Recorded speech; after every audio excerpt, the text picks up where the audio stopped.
नमस्कार, ये आकाशवाणी चंडीगढ़ है। अब आप रतिका से प्रादेशिक समाचार सुनिए। राष्ट्रपति द्रौपदी मुर्मू आज स्वतंत्रता दिवस की पूर्व संध्या पर राष्ट्र को संबोधित करेंगी। उनका ये संबोधन आकाशवाणी के समूचे राष्ट्रीय नेटवर्क पर शाम 7 बजे से प्रसारित किया जाएगा। राष्ट्रपति का संबोधन दूरदर्शन के सभी चैनलों पर हिंदी में और उसके बाद अंग्रेजी में प्रसारित किया जाएगा। दूरदर्शन पर हिंदी और अंग्रेजी में संबोधन के तुरंत बाद दूरदर्शन के क्षेत्रीय चैनल भी क्षेत्रीय भाषाओं में इसका प्रसारण करेंगे। आकाशवाणी के क्षेत्रीय नेटवर्क पर भी रात 9:30 बजे क्षेत्रीय भाषाओं में राष्ट्रपति का संबोधन प्रसारित किया जाएगा। कल 15 अगस्त को 77वां स्वतंत्रता दिवस मनाने की सभी तैयारियां पूरी कर ली गई हैं। प्रधानमंत्री नरेंद्र मोदी ऐतिहासिक लाल किले की प्राचीर पर राष्ट्रीय ध्वज फहराएंगे और देशवासियों को संबोधित करेंगे। स्वतंत्रता दिवस समारोह का कल अंतिम अभ्यास किया गया। इस वर्ष सरकार की जनभागीदारी की परिकल्पना के साथ कई नई पहल भी की जा रही हैं। देश भर से विभिन्न व्यवसायों के 1800 से अधिक अतिथियों को सपरिवार आमंत्रित किया गया है। इन अतिथियों में 660 से अधिक विशेष ग्राम पंचायतों के सरपंच और कृषि उत्पादक संगठनों के प्रतिनिधि शामिल हैं। प्रधानमंत्री किसान सम्मान निधि योजना, प्रधानमंत्री कौशल विकास योजना, सेंट्रल विस्टा परियोजना और नई संसद भवन के श्रम योगियों को भी समारोह में बुलाया गया है। प्रत्येक राज्य और केंद्र शासित प्रदेश के 75 जोड़ों को अपनी पारंपरिक वेशभूषा में आमंत्रित किया गया है। इस वर्ष स्वतंत्रता दिवस पर 2 वर्ष तक चला आजादी का अमृत महोत्सव भी संपन्न हो जाएगा। भारतीय जनता पार्टी द्वारा जींद के जुलाना कस्बे की पुरानी अनाज मंडी में कल शाम पन्ना प्रमुख सम्मेलन आयोजित किया गया। कार्यक्रम में कृषि मंत्री जयप्रकाश दलाल ने मुख्य अतिथि के तौर पर शिरकत की। कार्यकर्ताओं को संबोधित करते हुए कृषि मंत्री ने कहा कि राज्य सरकार लगातार किसान की आय बढ़ाने के लिए काम कर रही है। उन्होंने कहा कि विपक्षी दल किसानों को मात्र एक वोट बैंक मानते थे, लेकिन भारतीय जनता पार्टी उन्हें पूरा सम्मान देती है।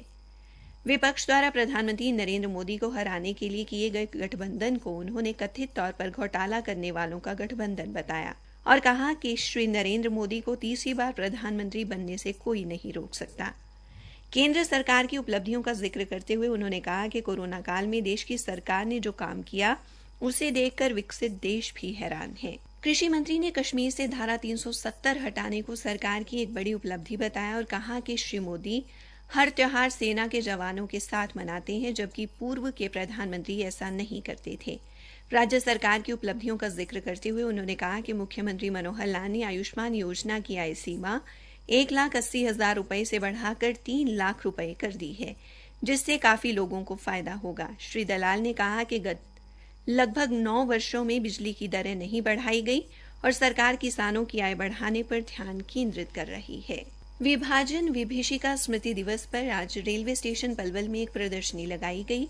प्रदर्शनी का शुभारंभ विधायक दीपक मंगला ने किया। श्री मंगला ने प्रदर्शनी का अवलोकन भी किया। इस दौरान देश के विभाजन की त्रासदी में प्राण गंवाने वाले लोगों को श्रद्धांजलि दी गई। इस मौके पर रेलवे विभाग के नोडल अधिकारी विनय प्रकाश सहित अन्य अधिकारी उपस्थित रहे।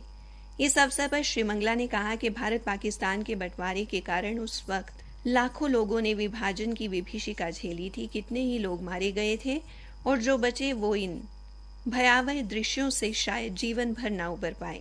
यही कारण है कि पिछले वर्ष इस पीड़ादायक त्रासदी के बारे में युवा पीढ़ी को जागरूक करने के लिए विभाजन विभीषिका स्मृति दिवस का आयोजन किया गया था।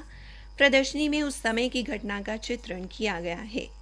उन्होंने कहा कि 75 वर्ष तक सरकारों ने हमारे पूर्वजों के बलिदान को कोई अहमियत नहीं दी, लेकिन अब आजादी के अमृतकाल में प्रधानमंत्री नरेंद्र मोदी ने ये सच सबके सामने रखा। पंचकुला पुलिस मुख्यालय के अतिरिक्त पुलिस आयुक्त सुरेंद्र सिंह की अगुवाई में पुलिस ने कल पंचकुला के सेक्टर 10 स्थित गैलेक्सी बबल स्काई लॉज पार में छापेमारी की और वहां से प्रयोग किए जा रहे 4 हुक्के बरामद किए।